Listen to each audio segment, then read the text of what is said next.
Welcome to D&D Backstory.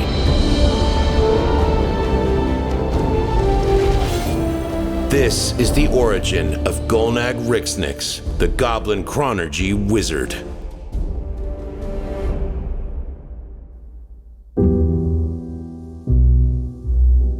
Margla, please. No, Gulnag. Enough is enough. But I'm on the verge of a breakthrough.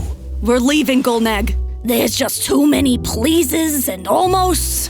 I tried to support you. I really did. In a cozy room on the second floor of a small, well-kept cottage, two goblins maintain their back-and-forth conversation. Gulnag Rixnix is on his knees in the center of the floor, hands clasped in front of him, begging with his wife of 9 years.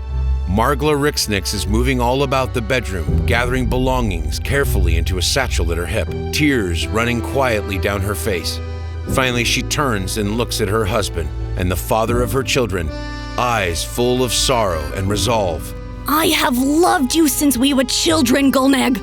I supported you when you gave up on being a Guards-Goblin and apprenticed with Gornal and studied your fancy carpentry. It's called engineering, Margla, and it helped us build this house.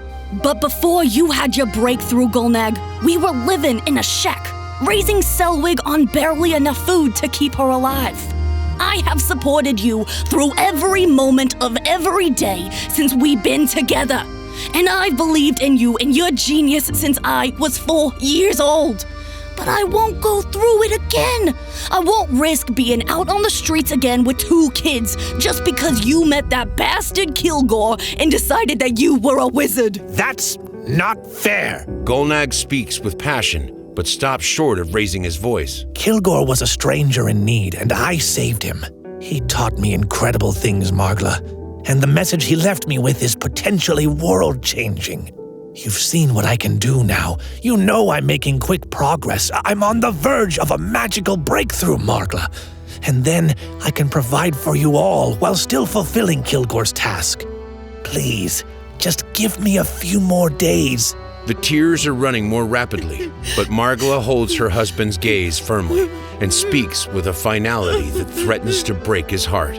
No, Gulnag. It's been 6 months since you quit your job, and 4 since Kilgore passed. He told you you were making good progress, sure, but how much progress do you really think you can make? There are elves that live for centuries and barely get a grasp on the arcane arts. There's a reason goblin mages are all sorcerers, shamans, and clerics, Gulnag.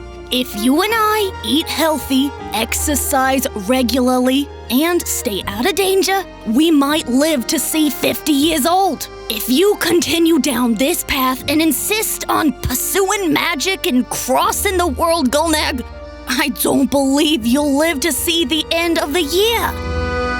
Margla turns her head away and lets out a sob, burying her face in her hands. Gulnag begins to come to his feet, but instead collapses into a seated position. Wiry yellow-green shoulders slumped, his deep red eyes averted in dejection. I know I can do great things, Margie. I can provide for us better than ever, and I can do good things for the world.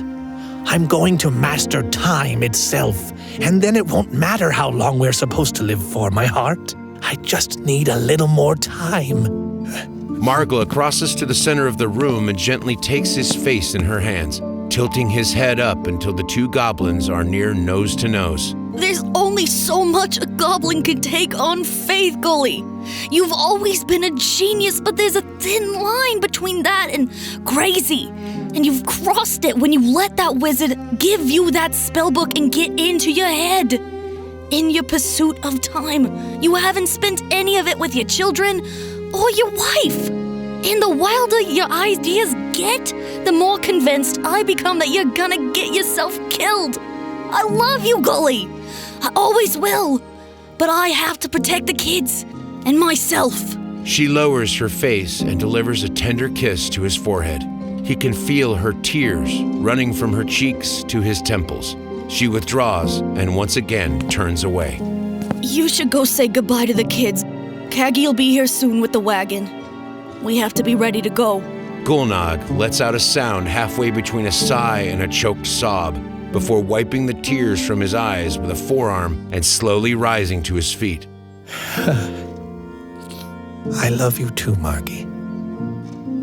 The fledgling wizard puts on the bravest smile he can muster as he slowly makes his way down the stairs, gazing around the humble space that he and Margla had so determinedly turned into an inviting home. He dreaded the next time he walked down these steps, knowing there would be no one waiting for him at the bottom. After reaching the ground floor, he turns and enters a humble but well-equipped kitchen, and there he finds his children sitting at the table, their bags packed and set next to them. Selwig, his 6-year-old daughter, immediately leaps to her feet and does her best to tackle her father in a hug, her arms cinching around his waist and driving yet more tears from his eyes.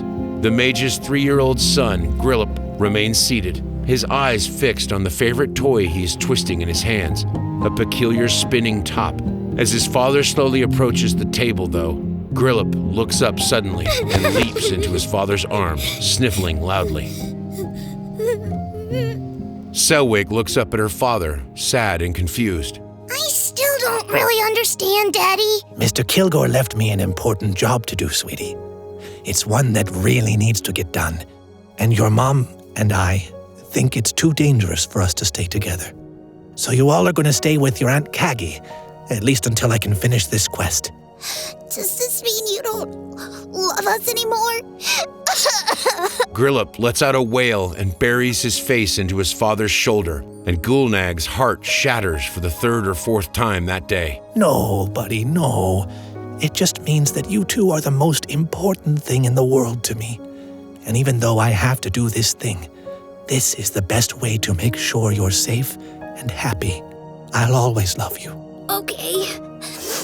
Grillip lets out a loud sniffle, but quiets down and lays his cheek against his father's jaw, cuddling up to him even further. Just promise us you'll be safe, okay, Daddy? I promise, Selly. After a few moments, Gulnag tearfully expresses his love once more and excuses himself, exiting the house and striding up over a ridge and into the edge of a small tree line overlooking his and Margla's cottage.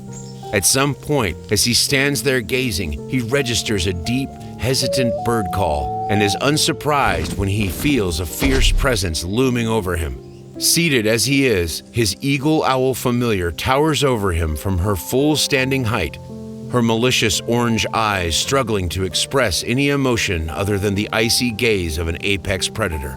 Finally, the massive raptor gives up on the eye contact and simply leans up against her friend, gazing out with him as they watch the family load their belongings into Margla's sister's mule-drawn wagon and slowly ride out of the tiny valley that had always been their home. Gulnag stifles one last sob and strokes the owl's head in appreciation. You're a good friend, Raymond. The great bird lifts her shoulders in a shrug and gazes down at her summoner expectantly. Gulnag sighs and slowly takes to his feet, brushing dirt from his homespun robes and turning away from the valley into the woodline. I don't think I can bear to sleep in those walls tonight, girl. Let's head out to Jackson's Hollow. And he strides off deeper into the woodline, Rameth fluttering from branch to branch slightly ahead of him, her eyes ever watchful for danger. After a night of tumultuous dreams, the goblin wizard wakes up to a feeling of great confusion, rolling over in his sleeping furs, expecting to find Margla snoring softly next to him. Instead, he hears only the sounds of a forest greeting the new morning, and his eyes see only a grassy clearing and a roughly carved headstone in his own handwriting, some 5 or 6 yards distant. Here lies Jackson Kilgore, a great wizard and a friend to strange goblins, taken before his time. As he begins to make his rudimentary breakfast, tossing the occasional scrap of bacon to a half-dozing Rameth, Gulnag is almost pleased that his thoughts are drifting towards memories of his friend Kilgore. They made for a distraction from direct thoughts of his family. Some 11 months ago, Gulnag had been wandering these very woods, hunting for early spring game to give his family something other than their winter rations to look forward to.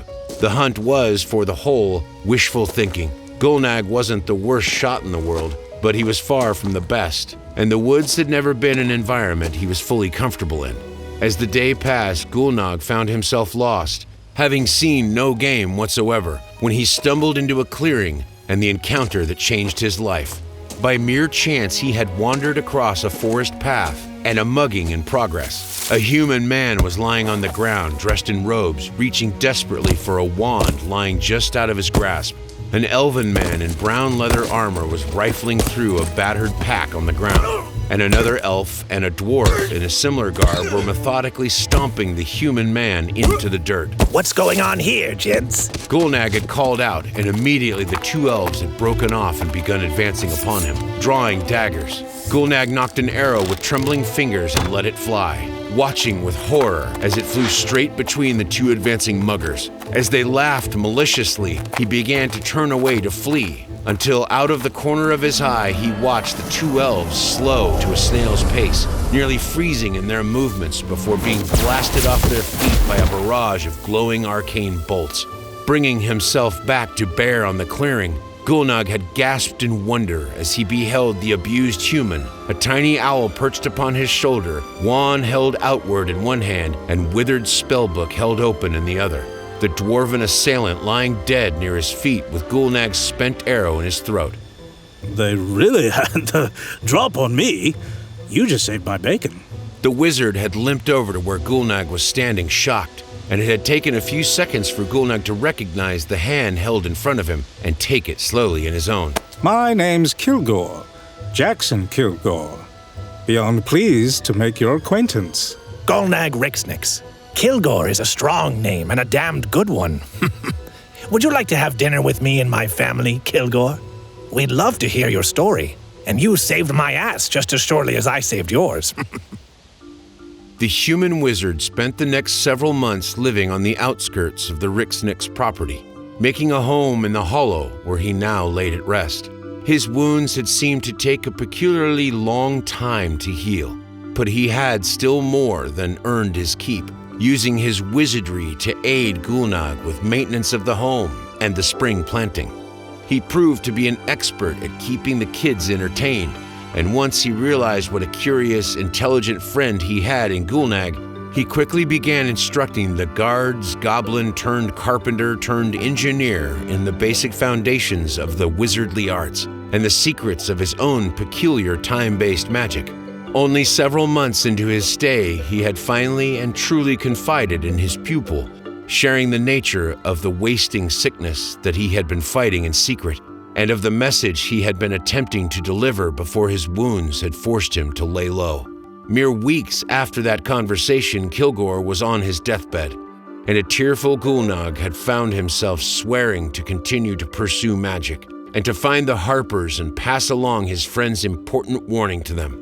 The months that had followed had been mostly made up of Gulnag's withdrawing further and further into his studies, determined to master magic enough to take up Kilgore's journey and fulfill his dying wish. He hadn't noticed Margla's concern and fear, at least not before it was too late. Another day dawns. It has been 2 weeks since Margla left to stay with her sister, and Gulnag has only been home once, to better pack for an extended stay in the woods. The masterless apprentice had been wandering the forest in small, slowly expanding loops, reluctant to stray too far from his people. He wrestles, as he does every day, with the temptation of sending Ramoth to check in on his family and report back, before eventually deciding, as he does every day, to respect their privacy and trust in Margla's ability to look after their children. Somewhat recklessly, for he has been debating for a few days another trip home to restock on rations, he breaks camp and makes a beeline deeper into the woods, traveling a mostly straight path for the first time since he had camped near his departed friend Jackson. For hours he trudges through the brush, heedless of his direction, before he suddenly stops, hearing familiar noises that wrench him suddenly from the circuitous route of his thoughts. He hears the impact of flesh being struck, stifled whimpers, and, very faintly, "We know your fancy asses have more on you. Just tell us where, sweetheart, and we can leave you and your man here alone." Gulnag hesitates briefly, then slowly creeps through the woods in the direction of the voice, drawing Kilgore's old wand from his belt for the first time since Margla announced she was taking the kids to Kagi's house. After a few minutes, he sees the source of the commotion between a gap in the branches, and and a grimace overtakes his fanged mouth. A Goliath in motley armor has a well-dressed dwarven man held by the collar and is periodically raising him from the ground and slamming a stone-like fist into his torso. A little ways away, a very visibly pregnant dwarven woman is leaning up against a cart with a shattered wheel. Terrified eyes locked onto the half-elven woman holding a wand to her throat. Gulnag takes a deep, steadying breath and remembers the lessons he learned the last time he attempted a rescue. This time he acts before he makes his presence known, and as he raises his wand, the Goliath slumps forward, a dull look briefly flashing over his eyes before he falls onto his face, snoring loudly. The bandit mage turns about sharply, leveling her wand at Gulnag as he advances towards her. From one wizard to another, this is an awful abuse of your powers, ma'am. A short, sharp laugh escapes the woman's throat. The hell kind of wizard do you claim to be? Goblins are born with one foot in the grave already. How on earth could you ever master magic? A small streak of fire darts forward from her wand and sears across Gulnag's shoulder before he can duck out of the way, and the woman grins savagely. He sends his own bolt flying back at her, but it dissipates against a shimmering armor-like barrier.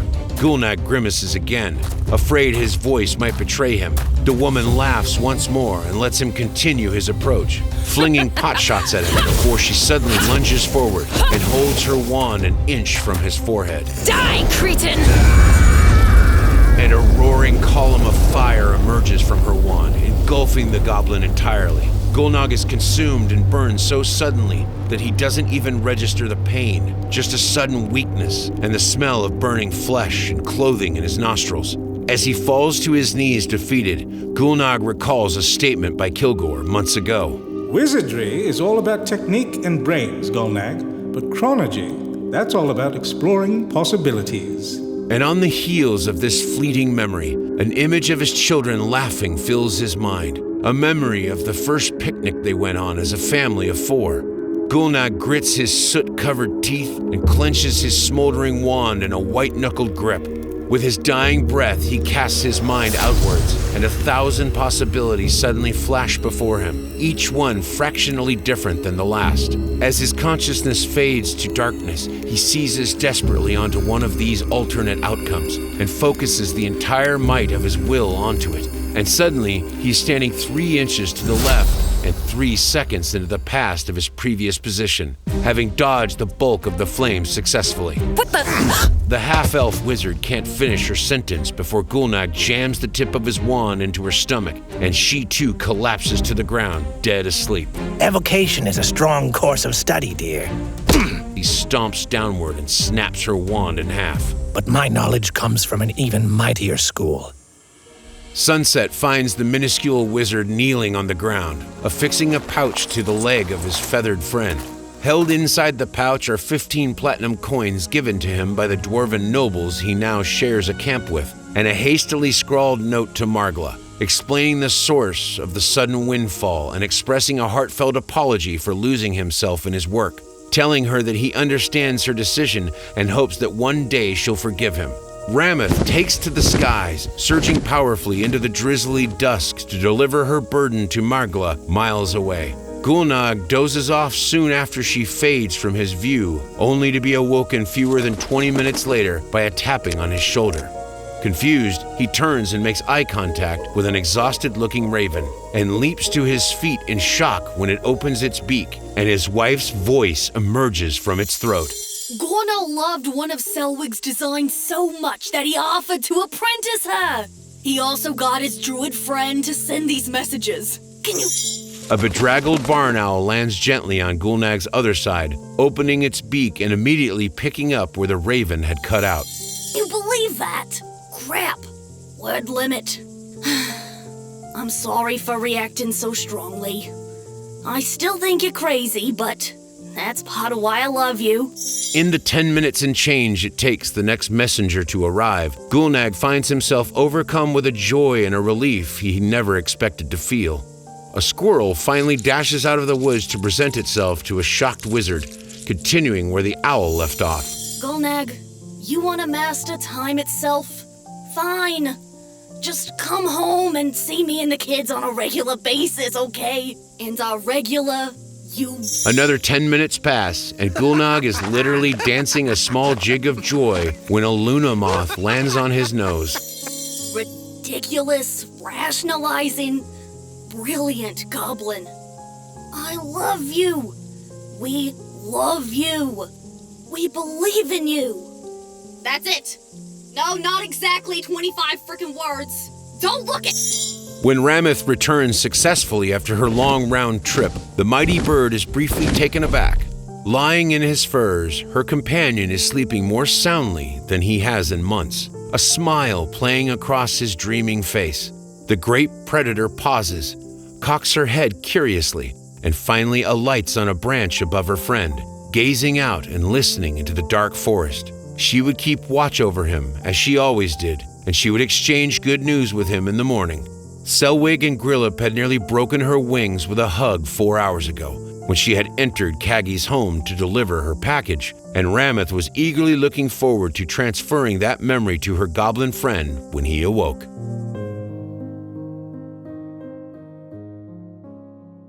Thanks for watching, everyone.